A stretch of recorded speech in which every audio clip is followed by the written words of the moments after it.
I wanted to show you a few little helpful tips in InDesign that we might not have covered previously. I've placed this image I created in Adobe Illustrator into the document already, so hopefully you already know how to do that. But I did want to show you a newer tool in Adobe InDesign CC. It's called the Color Theme tool, and it's a wonderful asset to have. Once you select this tool and click on your document, it brings up a color palette called a theme. You can add this theme to swatches right there, and I'll open my swatches palette just to show you. Let me widen that just a little bit. It's called the colorful theme.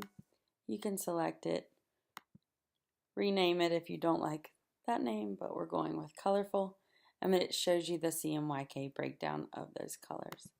You can also option click to add an individual color to the document.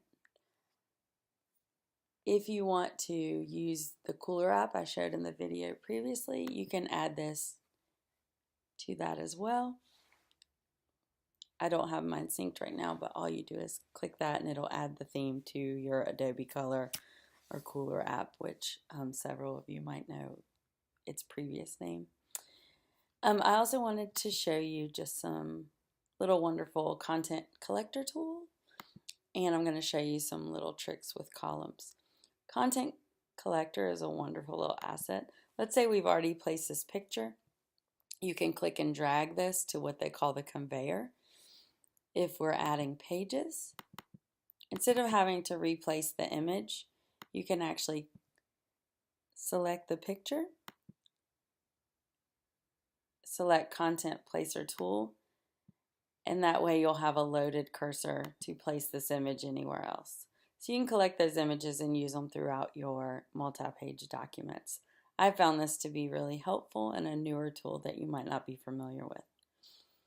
Another thing a lot of students don't realize, and it's one thing that I don't know if it's placed very wisely in InDesign, is as you see I just drew a text box.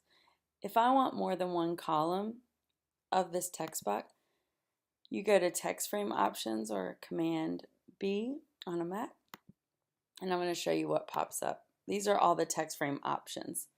So if you want multiple columns, I'll go ahead and preview that so you can see that it actually put in the column guide. If I wanted a 3-column layout, I could go ahead and put that in. It automatically adjusts the gutter, and that's the space between the columns.